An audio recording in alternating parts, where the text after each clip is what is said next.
A related to circle exercise 11.1 का एक question है, क्वेश्चन नंबर 8 CBSE 2023 में क्वेश्चन आ रखा है।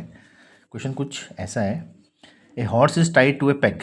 एक हॉर्स है, बंधा हुआ है वो एक कॉर्नर पे ऑफ ए स्क्वायर फील्ड, और जो ये आपके पास क्या है, स्क्वायर फील्ड है, इस कोने पे एक हॉर्स बंधा हुआ है।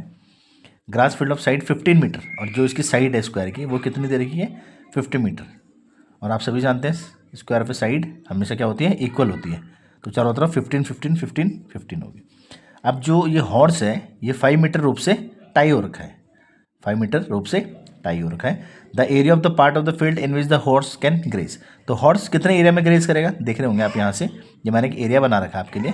तो हॉर्स इस एरिया में ग्रेज करेगा, तो क्या बन रहा है, एक सेक्टर बन रहा है ये। तो किस कौन सा क्वेश्चन है ये, रिलेटेड टू द सर्कल का सेक्टर का क्वेश्चन है ये। दूसरा क्वेश्चन क्या पूछ रहा है, the increase in the grazing area if the rope were 10 metre long instead of 5 metre. अगले क्वेश्चन में हमने 5 मीटर की जगह क्या लेना है, 10 मीटर लेना है। ठीक है, क्वेश्चन मैं आपको फिर से समझा देता हूँ। एक स्क्वायर है, स्क्वायर फील्ड में एक हॉर्स टाई हो रखा है। हॉर्स की जो रोप की लेंथ है वो कितनी है, 5 मीटर। तो 5 मीटर यहाँ जाएगा और 5 मीटर यहाँ जाएगा, और हॉर्स कुछ ऐसा एक सेक्टर बना देगा। ठीक है, तो आपको निकालना क्या है, पहला क्वेश्चन, पहला पार्ट आपको निकालना है area of the part of the field, यानी आपको you have to find area of sector, area of the sector, area of the sector. तो first you have to write the formula, theta by 360 into pi r square, into pi r square. As we know that in the figure it is square and the angle of the square is always 90 degree, always 90 degree. So you have to put theta is equals to 90 degree, theta is equals to 90 degree, fine. And therefore 90 by 360 into 3.14. in the question as it is mentioned that you have to take pi is equals to 3.14 into r, and what is your r, radius will be 5 metre, radius will be 5 metre.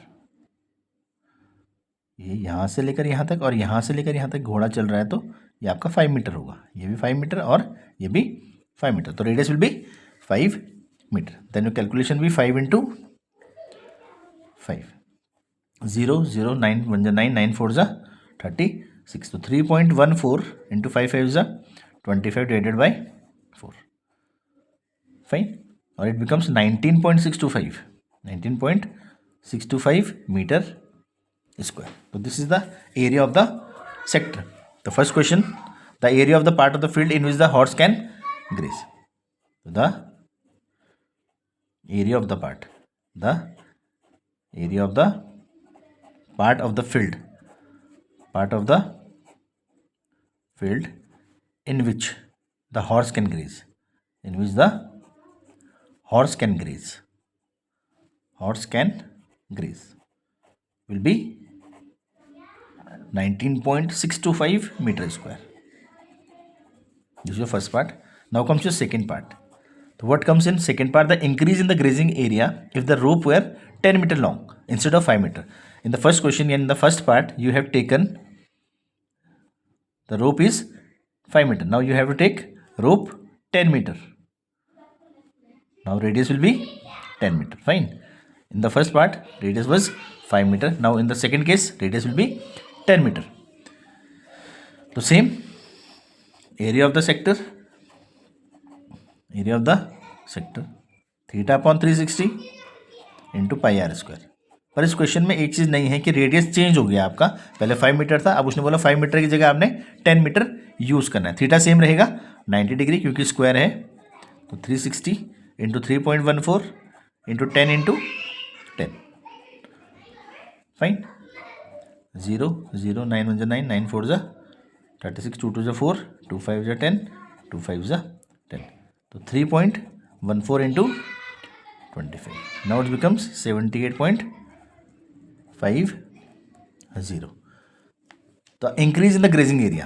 This is the area of the 10 centimeter when the radius was 10 meter. The question is asking the increase in grazing area. Increase in grazing area. Increasing grazing area.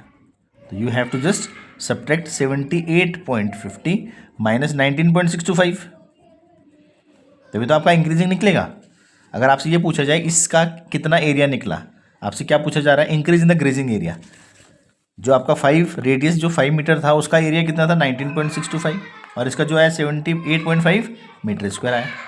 तो इन दोनों में कितना increase हुआ, तो increase में क्या करना पड़ेगा आपको, यू हैव टू सब्ट्रैक्ट, बड़े में से छोटे को माइनस करना पड़ेगा, तो आपको कितना आएगा 58.875 मीटर स्क्वायर।